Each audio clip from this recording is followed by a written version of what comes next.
오늘 우리에게 주시는 하나님의 말씀은 출애굽기 3장 1절에서 4절까지 말씀입니다. 출애굽기 3장 1절에서 4절까지 말씀을 우리가 큰 목소리로 같이 읽겠습니다.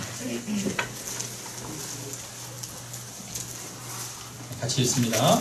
모세가 그의 장인 미디안 제사장 이드로의 양떼를 치더니 그 떼를 광야 서쪽으로 인도하여 하나님의 산 호렙의 이름에 여호와의 사자가 떨기나무 가운데로부터 나오는 불꽃 안에서 그에게 나타나시니라. 그가 보니 떨기나무에 불이 붙었으나 그 떨기나무가 사라지지 아니하는지라. 이에 모세가 이르되 내가 돌이켜 가서 이 큰 광경을 보리라. 떨기나무가 어찌하여 타지 아니하는고 하니 그때 여호와께서 그가 보려고 돌이켜 오는 것을 보신지라.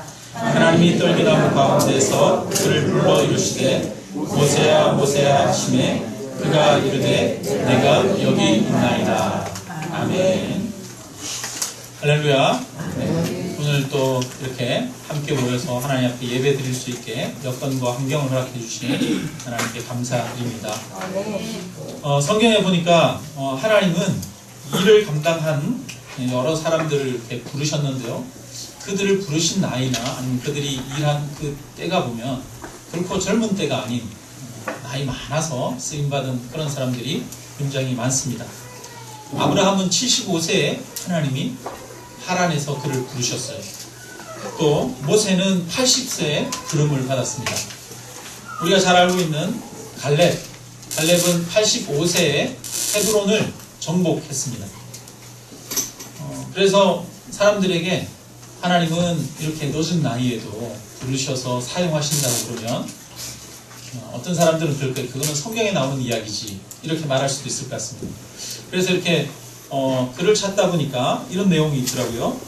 이 세계적으로 여러 가지 큰 업적을 이룬 사람들, 그 사람들이 그런 성취를 이룬 그 연령대를 통계로 낸 것이 있는데 그 자료를 보니까 35%가 60세에서 70세 사이, 그러니까 60대죠. 60대에 자신의 어떤 큰 성취를 인생 가운데에서 이루었다고 합니다. 그리고 23%는 70대에서 80대 사이, 그러니까 70에서 80 사이, 70이 넘은 나이에 인생의 최고의 업적을 이루었다는 거예요. 그리고 약 6%의 사람은 80대에 성취를 이루었다고 합니다. 괴테는 파우스트라고 하는 책을 썼는데 80이 넘은 나이에 완성했고, 미켈란젤로는 로마의 성 베드로 성당을 그림을 완성했는데 그게 70세였습니다. 이탈리아의 작곡가 베르디는 아베 마리아를 85세에 썼다고 합니다. 이처럼 역사적으로 뛰어난 업적을 남긴 그 사람들이 50%가 넘는 약 64%의 사람들이 60대 이상의 나이에 그런 성취를 이루었다고 합니다. 그런 의미에서 볼 때 우리 인생의 황금기는 여러분 아직 오지 않은 줄로 믿습니다. 여기에는 30대, 20대, 또 40대, 50대, 60대, 80대까지도 계시는데요. 하나님이 우리를 사용하실 때 연령과 상관없이 하나님이 우리를 사용하시는 줄로 믿습니다. 오늘 우리가 읽은 본문에는 하나님이 모세를 사용하기 위해서 부르시는 장면이 나옵니다. 이때 모세의 나이가 80세예요. 80살 먹은 노인을 하나님이 부르시는데 이 모세가 지금 지팡이 하나 들고 양떼 수백 마리를 이끌고 이산저산 떠돌아다니면서 꼴을 먹이고 있습니다. 그러다가 호렙산에 이르렀어요. 오늘 본문에 보니까 1절에 이야기를 하고 있죠. 그 떼를 광야 서쪽으로 인도하여 하나님의 산 호렙의 이름에 이렇게 말하고 있어요. 이 호렙산을 하나님의 산이라고 그래요. 근데 여러분 이 호렙의 뜻이 뭐냐 하면 뭐 풍성하다, 가득하다 이런 의미가 아니라 이 호렙의 뜻은 황폐하다, 메마르다, 파괴되다 이런 뜻입니다. 완전히 황폐하고 메마르고 버려진 땅, 그곳이 바로 하나님의 산이라는 거예요. 참 재미있죠? 여러분 여기는 돌로 된 산입니다. 돌로 돼 이루어져 있고 풀 한 포기도 잘 자라지 않는 그런 산이에요. 사람이 살 수 없는, 나무가 자라지 않는 그런 땅입니다. 쓸모없이 완전히 파괴되고 버려진 땅입니다. 그런데 거기에서 하나님께서 모세를 만나 주셨습니다. 이 호렙산의 다른 이름이 뭐냐면 신의 산이에요. 신의 산이랑 호렙산이랑 같은 말이에요. 어떤 곳에는 신의 산이라고 표현하고 어떤 곳은 호렙산이라고 표현했는데, 이 신의 산이라고 하는 뜻은 시나이라고 하는 말에서 비롯된 말입니다. 그 시나이라고 하는 말은 가시덤불이라는 이야기예요. 그러니까 오늘 본문에 보니까 호렙산에서 떨기나무에 불이 붙은 것을 봅니다. 이 떨기나무가 뭐냐면 가시덤불이에요. 가시덤불. 이 떨기나무는 그냥 뭐 나무라고 할 수 없을 정도로 볼품없는 그런 나무입니다. 넓은 잎사귀가 있어서 그늘이 지고 거기에서 사람이 쉴 수 있는 그런 나무가 아니에요. 그냥 작은 가시가 나는 덤불과 같은 그런 나무입니다. 열매도 없고 또 목재로도 사용할 수 있는 그런 굵은 나무도 아닙니다. 그냥 아무 쓸모없는 나무. 사막에 듬성듬성 어쩌다가 자라는 덤불 같은 나무. 그게 바로 이 떨기나무입니다. 그러니까 호렙산의 떨기나무. 근데 그 가운데서 하나님께서 모세를 만나 주셨어요. 왜 하필이면 하나님은 아름답고 멋있는 나무, 수풀이 무성한 그런 산에서 이 모세를 만난 것이 아니라 아무것도 없는 황량한 곳에서 모세에게 찾아오셨을까요? 그것은 이 모세가 어떤 존재인지를 보여주는 겁니다. 바로 모세가 이 호렙산과 같은 존재이고 떨기나무와 같은 존재라고 하는 거예요. 이스라엘 백성들이 바로 그와 같은 입장에 있는 자들입니다. 이스라엘 백성들은 애굽의 노예로 있습니다. 그 당대 세계에서 가장 강력한 군대가 바로 애굽의 군대였습니다. 그들의 압제하에서 이스라엘 사람들은 신음소리 한번 제대로 못 내고 노예로 피라미드를 만들고 성을 만드는 일들에 쓰임받는 그런 하찮은 존재들이었습니다.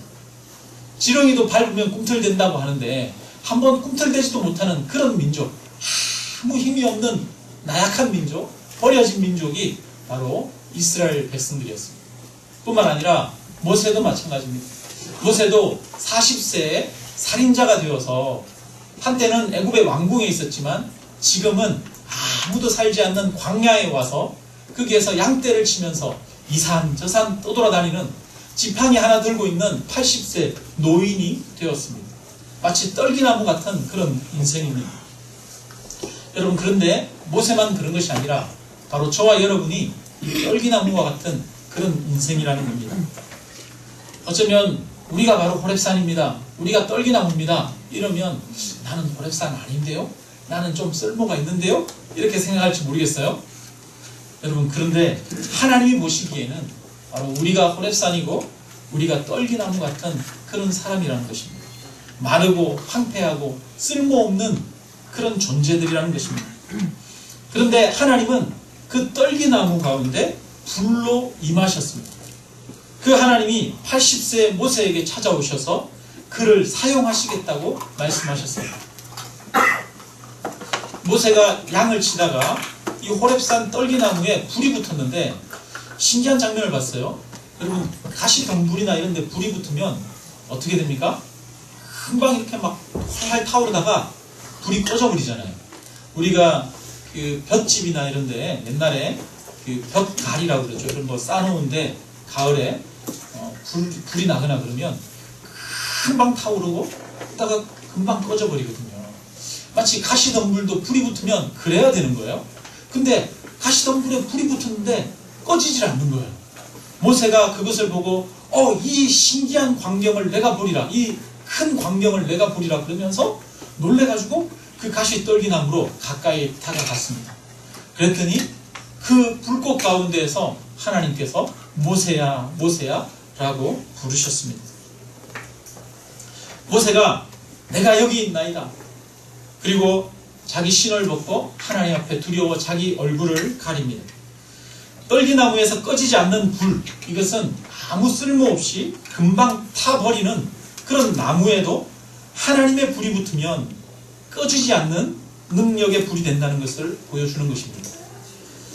우리 인생이 아무 쓸모없는 것 같아도 하나님이 우리 인생 가운데 함께 하시면 놀라운 하나님의 역사를 이루게 되고 능력이 나타난다는 것을 보여줍니다. 이것을 믿으시기를 주님의 이름으로 축원합니다. 그런데 여러분, 하나님이 모세한테 좀 일찍 찾아왔으면 얼마나 좋겠어요. 그죠? 적어도 한 50대, 한참 일할 때 50대 아닙니까? 그죠? 50대 아니면 60대, 이때라도 좀 찾아왔으면 얼마나 좋겠어요. 근데 나이 80에 찾아오신 거예요. 너무 늦은 거 아닙니까? 그죠? 근데 하나님은 왜 하필 이 나이 80, 이 늦은 나이에 찾아오셨겠습니까? 10절에 보면은 이 하나님이 모세에게 오셨을 때 말씀하십니다. 이제 내가 너를 바로에게 보내어 너에게 내 백성 이스라엘 자손을 애굽에서 인도하여 내게 하리라. 이렇게 말씀해요. 그랬더니 모세가 뭐라고 그러냐면요. 한번 우리 같이 읽어볼까요? 11절 같이 읽습니다. 모세가 하나님께 아뢰되 내가 누구이기에 바로에게 가며 이스라엘 자손을 애굽에서 인도하여 내리까? 이렇게 말합니다. 내가 누구이기에 나는 그럴 만한 능력이 없는 사람이에요. 나는 못해요. 이러는 거예요. 근데 원래 모세는 이런 사람이 아니었습니다. 내가 누구에게 가겠습니까? 이런 사람이 아니라 나는 할 수 있습니다. 내가 하겠습니다. 이러는 사람이었어요. 모세는 원래 40세 때 자기 동족이 애굽 사람으로부터 채찍질 당하는 것을 보면서 이 화가 나가지고 참을 수가 없었어요. 그래서 애굽 사람을 쳐서 죽여서 모래에다가 묻어버렸습니다.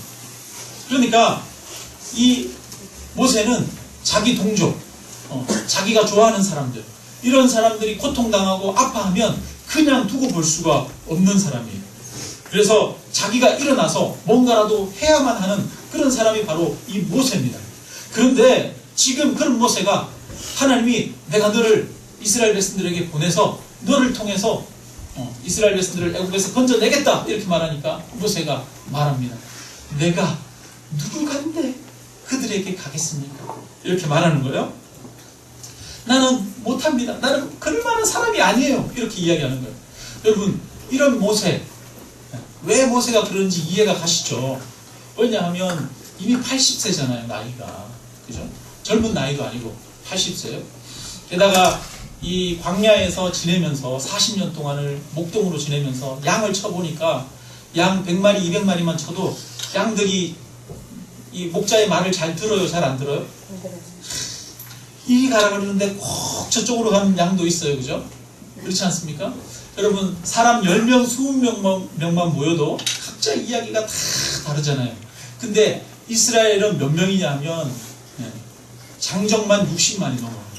200만 명이나 되는 어마어마한 많은 사람들입니다.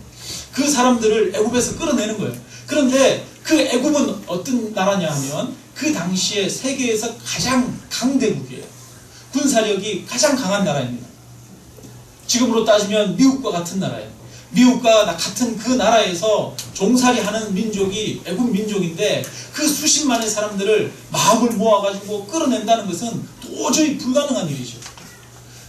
40대 이 모세는 자기가 그런 노력을 해봤어요. 그런데 사람들이 꼼짝도 안 하는 거예요. 움직이지도 않아요. 그래서 모세는 이미 실패에 쓰라린 경험이 있는 사람입니다. 내가 젊을 때 해볼 만큼 해봤어요. 했더니 절대로 안 돼요.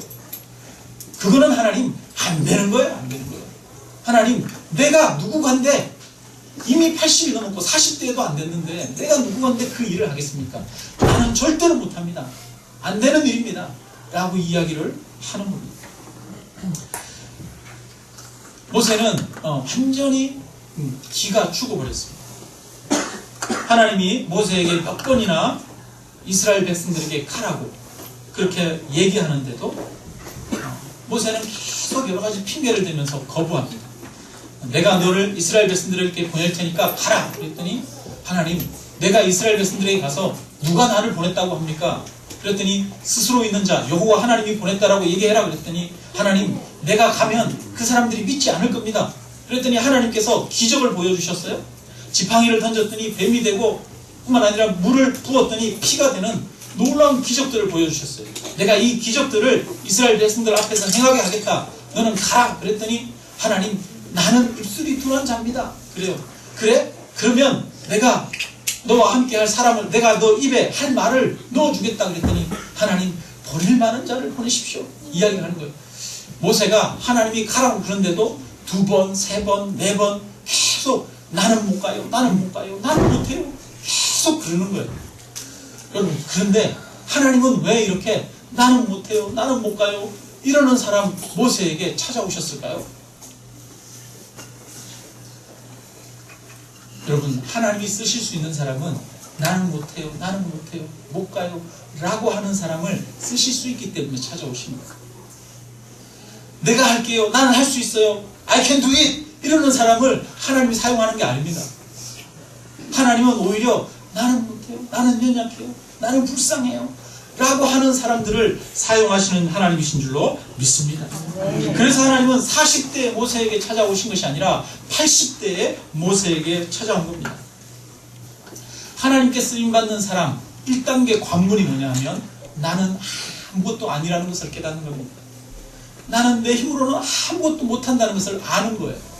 그래서 내 의지, 내 생각, 내 힘을 내려놓는 사람, 그 사람을 하나님께서 사용하는 것입니다. 하나님은 이렇게 철저하게 자기의 무능력함을 고백하는 그 모세에게 찾아오셨어요. 우리가 김장 같은 거 하다 보면 배추를 김장 이제 소금에다가 절이잖아요. 소금에다가 이렇게 탁 넣어서 이렇게 소금물에다가 탁 담가 놓으면 배추가 이렇게 처음에는 뻣뻣하다가 시간이 지나면 이렇게 숨이 팍 죽잖아요. 그죠? 그것처럼 하나님은 좀 숨이 이렇게 팍 죽은 사람을 사용하시는 것입니다. 그런데 지금 모세를 가만히 보니까 숨이 죽어도 너무 죽었어요. 그죠?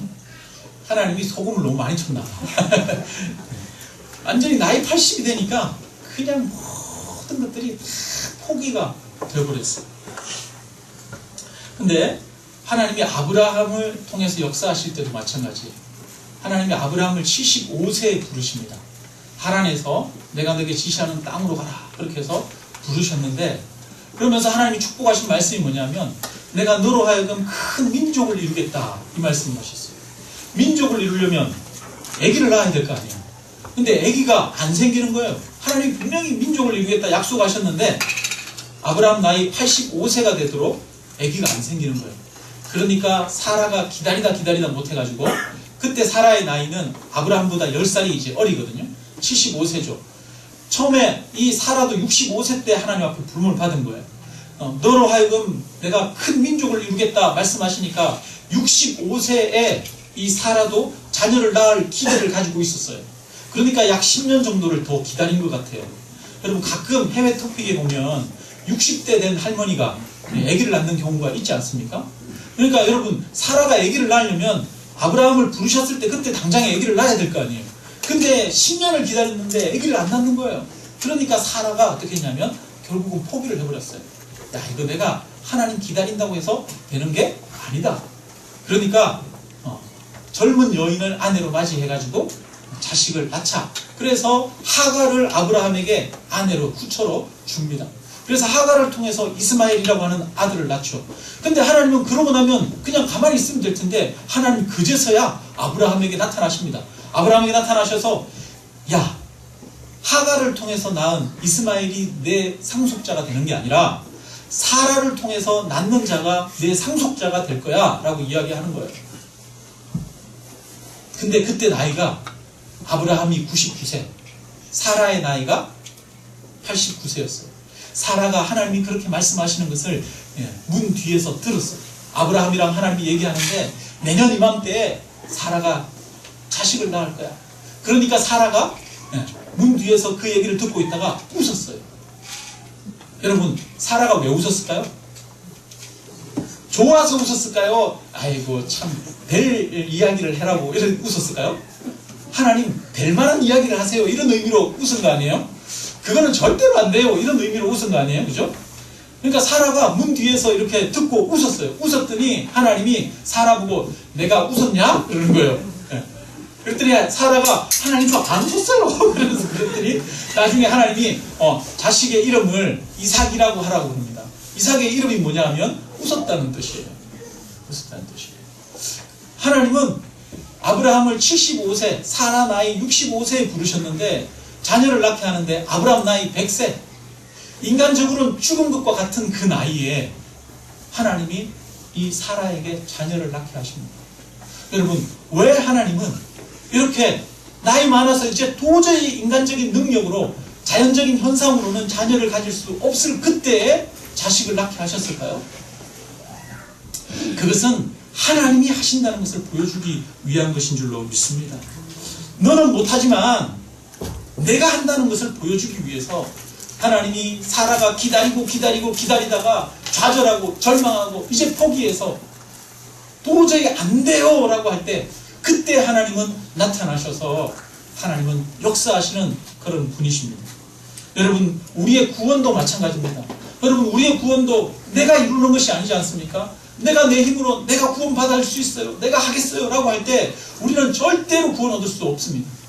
우리의 구원도 우리는 못하지만 바로 우리를 사랑하시는 예수 그리스도의 능력으로 얻는 것인 줄로 믿습니다. 아멘.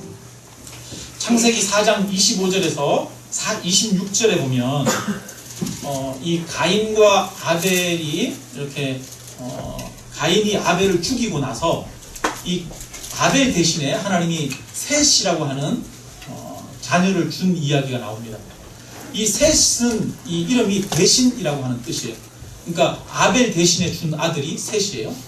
근데 이 셋이 다시 자녀를 낳는데 그 자녀의 이름이 에노스라고 하는 자녀입니다. 에노스라고 하는 의미의 뜻은 깨어지다, 약하다 이런 뜻이에요. 자녀의 이름을 낳고 나서 깨어지다, 약하다 이런 이름을 지었어요. 근데 그 다음 구절에 창세기 4장 26절에 보면 이 아들의 이름을 에노스라 부르고 약하다, 깨어지다 이렇게 부르고 그때에 비로소 하나님을 부르기 시작하니라 이렇게 말씀합니다. 이것은 인간이 어떤 존재인지를 보여주는 거예요. 인간은 약한 존재라는 거예요. 인간은 깨어지기 쉬운 존재라는 거예요. 인간은 약하고 인간은 깨어진 이후에 하나님을 찾는 존재예요. 여러분, 인간이 깨어지지 않으면 불가능을 경험하지 않고 자기의 나약함과 자기의 허물과 부족함을 경험하지 않으면 결코 하나님을 찾지 않는 존재가 바로 인간이죠. 그래서 하나님은 오히려 나는 못해요. 하나님, 내가 누구한테 가겠습니까? 그러는 자에게 오셔서 그를 사용하시는 하나님이신 줄로 믿습니다. 하나님은 내 생각, 내 계획, 내 의지 이런 것들이 다 무너진 다음에 약하고 무능력하다는 것을 알 때에 우리에게 찾아오시는 분이십니다. 하나님은 깨어진 영혼들을 찾아오십니다. 실패하고 좌절하고 낭망하고 절망한 사람들에게 찾아오시는 분이 하나님이십니다. 좌절하고 절망하는 사람에게 오셔서 하나님은 인간의 한계를 뛰어넘는 분이라는 것을 보여주십니다. 이것이 우리에게 주는 중요한 가르침이 있습니다. 하나님이 역사하기 위해서는 1단계가 필요해요. 1단계. 하나님이 우리의 인생 가운데 역사하시기 위해서는 1단계. 우리 몸에서 힘을 빼야 돼요. 우리가 깨져야 돼요. 내가 죽어야 돼요. 내가 죽지 않고 내 힘으로 할 수 있어요. 내 생각으로 이렇게 하면 될 것 같아요. 그러면서 자기 고집대로 하려고 하는 그런 상황 속에서는 하나님이 역사하실 수가 없어요. 하나님은 철저하게 우리를 무너뜨리고 깨트리신 이후에 사용하시는 분입니다. 옥합이 깨어져야 그 옥합 속에서 향기로운 향료의 향이 나오는 거예요. 깨어지지 않으면 하나님이 우리 안에서 역사하실 수가 없어요. 깨어져야만 하나님이 역사하시는 줄로 믿습니다. 바라기는 저와 여러분이 하나님 앞에서 깨어지는 자가 되기를 주님의 이름으로 축원합니다. 나는 할 수 없고 나는 무익하다는 것을 철저하게 고백하기를 주님의 이름으로 축원합니다. 나는 아무것도 아니에요. 나는 아무것도 아니에요. 하는 것을 우리는 고백할 수 있어요. 우리 한번 따라해 보겠습니다. 나는 아무것도 아닙니다. 하나님, 나는 아무것도 못합니다. 여러분, 하나님 앞에 나는 아무것도 아니라는 것을 우리가 고백하게 되어야 할 줄 믿습니다. 이것이 진짜 자기의 고백이 되어야 됩니다. 실패와 좌절과 낭망을 통해서 정말 자기 자신이 철저하게 깨어져야 됩니다. 다윗이 어린 시절 골리앗을 물리치고 전쟁에 나가는 곳마다 승승장구했습니다. 그런데 그렇게 전쟁에 나가는 곳마다 승승장구하던 그 다윗이 왕으로 세움받은 게 아니에요. 하나님은 그 승승장구하던 이 다윗을 광야로 몰아넣습니다. 광야에서 사울 왕을 피해서 매일 목숨을 구걸하기 위해서 여기저기 다니는 거예요. 심지어는 가드 왕 앞에 가가지고 미친 척하면서 침을 질질 흘리고 문을 벅벅 긁으면서 그가 목숨을 부지합니다. 하나님이 아니면 도저히 살 수 없다는 것을 철저하게 광야에서 느낍니다. 그래서 여호와는 나의 산성이시오, 내가 피할 바위시오 라고 하는 고백을 철저하게 할 때에 그가 비로소 왕으로 세워지는 것을 봅니다. 여러분, 광야를 거치지 않으면 왕이 될 수가 없는 거예요. 광야를 거친 자만이 하나님께 쓰임받는 것입니다. 하나님, 나는 못해요 라고 하는 그 사람을 하나님은 사용하십니다. 그런데 그 단계로는 사용할 수 없어요. 나는 못해요 라고 하는 사람이 그 다음 단계를 거쳐야 됩니다. 그래서 이 단계는 뭐냐 하면 우리 출애굽기 3장 11절 12절 한번 읽어보겠습니다. 모세가 하나님께 아뢰되 내가 누구의 귀에 바로에게 가며 이스라엘 자손을 애굽에서 인도하여 내리이까? 하나님이 이르시되 내가 반드시 너와 함께 있으리라. 내가 그 백성을 애굽에서 인도하여 낸 후에 너희가 이 산에서 하나님을 섬기리니 이것이 내가 너를 보낸 증거니라. 여러분, 하나님은 나는 못해요 라고 하는 사람에게 말하는 게 있어요. 뭐라고 말하냐면 이렇게 말하지 않아요. 아니야 모세야, 너는 할 수 있어. 힘을 내. 지금까지 네가 실패하면서 충분히 경험을 쌓았잖아. 그러니까 그 경험이 너에게 양식이 되어서 이 일을 할 수 있을 거야.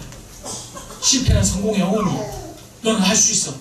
너에게는 숨겨진 힘이 있어. 너는 능력이 있어. 하나님이 이렇게 말해요, 말 안 하지 않아요? 하나님이 이렇게 말하지 않아요. 이렇게 말하면 얼마나 좋겠어요, 그죠? 너는 할 수 있어. 이렇게 얘기하면 좋겠잖아요. 근데 하나님은 이렇게 말씀하지 않습니다. 예전에 한때 긍정의 힘이라고 하는 책이 굉장히 많이 유행했죠. 긍정적인 생각을 하게 되면 긍정적인 결과가 우리에게 나타난다는 거예요. 책 중에 보면 생각은 결과를 낳는다라고 하는 책이 있어요. 생각대로 된다는 거예요. 실제로 물론 이렇게 생각대로 되는 경향이 있어요. 그래서 우리는 항상 마음에 긍정적인 생각을 가지는 게 필요해요. 근데 이 긍정적인 생각이 나에게서 나오는 긍정이어서는 안 된다는 겁니다. 긍정의 힘을 이야기하는 사람들은 아침에 화장실에 가가지고 거울 앞에 서면 이야기하라는 거예요. 자기 자신을 딱 보면서 거울을 보면서 그래, 넌 할 수 있어. 너에게 능력 있어. 어우, 잘생겼네. 훌륭해. 괜찮아. 잘할 수 있어. 이렇게 자기를 보면서 거울을 보고 맨날 이야기하라는 거예요, 아침에. 그러면 여러분, 우리 마음에서 힘이 불끈 솟잖아요, 그죠? 근데 하나님은 이런 방법으로 이야기하잖아요. 하나님은 모세에게 뭐라고 하시는가? 12절에 하나님이 이르시되 내가 반드시 너와 함께 있으리라, 이렇게 말해요. 나는 못해요, 할 수 없어요 라고 이야기하는 사람에게 하나님은 내가 있잖아, 내가 너와 함께 할 거야 라고 이야기하십니다. 여러분, 그래서 우리에게 나오는 긍정의 힘은 나의 능력을 믿기 때문에 나오는 긍정의 힘이 아니라 나와 함께 하시는 그 하나님을 믿기 때문에 나오는 긍정의 능력이신 줄로 믿습니다. 아멘. 그래서 하나님은 이제 이 모세를 치유하시는데 하나님이 모세와 함께 하신다는 것을 보여주십니다.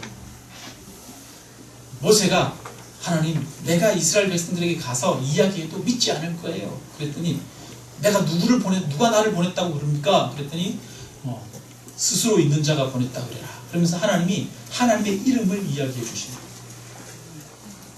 뿐만 아니라 그럼에도 불구하고 나는 못 가요. 그랬더니 사람들이 날 안 믿을 거예요. 그랬더니 하나님이 여러 가지 이적과 기적을 행하도록 하셨어요.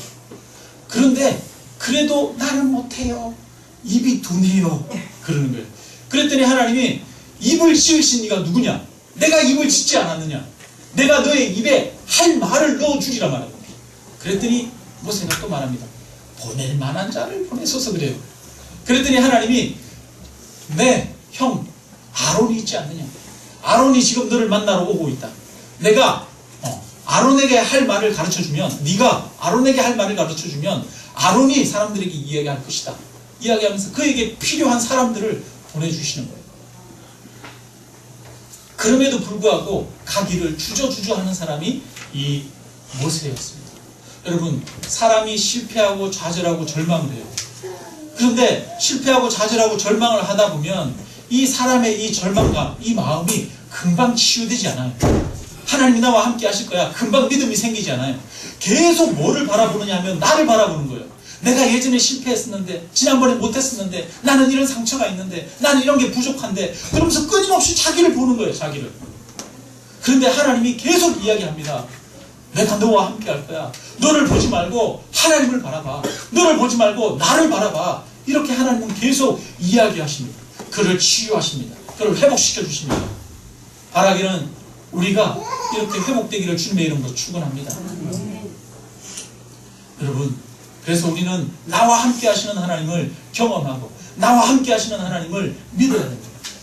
나와 함께 하시는 그 하나님을 믿을 때 이제 내 안에서 내가 역사하는 것이 아니라 내 안에 하나님이 역사하기 시작하는 거죠. 이렇게 나는 철저하게 나는 못해요 라고 하는 것을 고백하는 사람이 나와 함께 하시는 하나님을 믿고 알 때 그분에게 내어 맡기는 거예요. 그래서 하나님이 하라고 하시는 대로 순종하면서 걸어가는 겁니다. 그럴 때 그에게 비로소 역사가 일어납니다. 그런데 끊임없이 우리는 우리 자신을 볼 때가 너무 많죠. 군 부대에 이렇게 군대가 있으면 군대에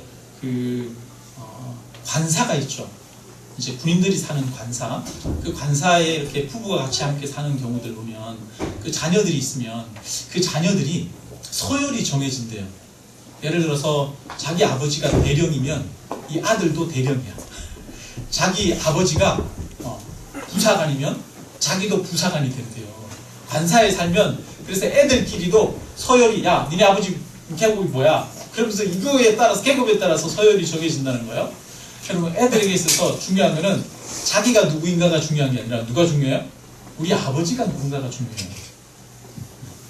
여러분, 저와 여러분에게 중요한 것은 우리가 중요한 것이 아니라 우리와 함께 하시는 하나님이 중요하신 줄로 믿습니다. 여러분, 예수님은 우리와 함께 하시는 하나님이십니다. 예수님의 또 다른 이름이 임마누엘입니다. 임마누엘. 이 임마누엘이라는 뜻은 하나님이 우리와 함께 하신다는 뜻입니다. 하나님은 그래서 이 땅 가운데 눈에 보이지 않는 그 하나님이, 영으로 계신 그 하나님이 육체로 이 땅 가운데 오셨어요. 2000년 전 예수님이 사람의 몸으로 이 땅에 오셔서 우리와 함께 하신다는 것을 친히 보여주셨습니다.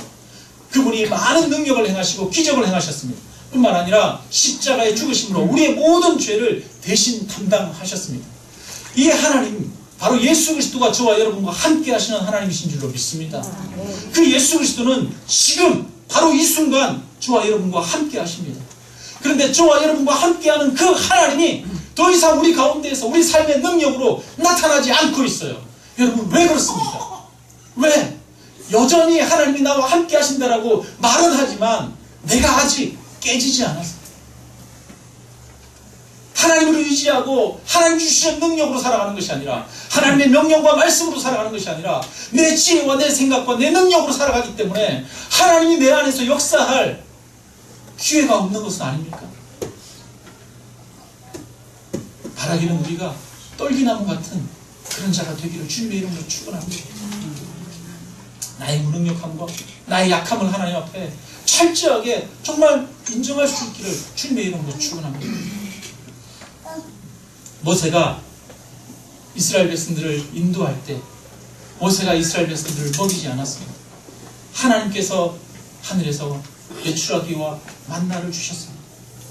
홍해가 가로막고 있을 때 모세가 거기에 길을 낸 것이 아닙니다. 하나님은 모세에게 명령하십니다. 너에게 있는 지팡이를 향하여서 들으라. 그래서 지팡이를 들었더니 홍해가 갈라졌습니다. 이스라엘 백성들이 물이 없어서 물을 달라고 아우성칠 때 하나님은 말씀하십니다. 지팡이를 들고 가서 바위를 치라. 여러분, 모세가 지팡이를 들고 지팡이로 바위를 치니까 홍해가 갈라지고 바위에서 물이 솟은 줄로 믿습니다. 여러분, 일하시는 분은 하나님이십니다. 말씀을 마칩니다. 떨기나무 가운데서 하나님의 불꽃이 임했습니다. 그러자 쓸모없는 떨기나무, 금방 타 없어지는 그 나무가 불이 사라지지 않는 역사가 나타났습니다. 우리 인생이 이 떨기나무 같은 자가 되기를 주님의 이름으로 축원합니다. 우리 인생은 비록 약하고 보잘것없고 무능력하고 하나님이 없이는 철저하게 쓸모없는 인생이라는 것을 우리가 고백하게 되기를 주님의 이름으로 축원합니다. 내 계획과 생각과 의지로는 하나님의 일을 이룰 수 없고 그 영광을 나타낼 수 없음을 고백합시다. 그러나 우리가 비록 무능력하지만 우리와 함께 하시는 하나님은 전능하심을 우리가 믿기를 원합니다. 하나님은 약속하신 대로 내가 너와 함께 하리라, 이 모세에게 약속하신 대로 우리와 함께 하시는 줄을 믿으시기를 주님의 이름으로 축원합니다.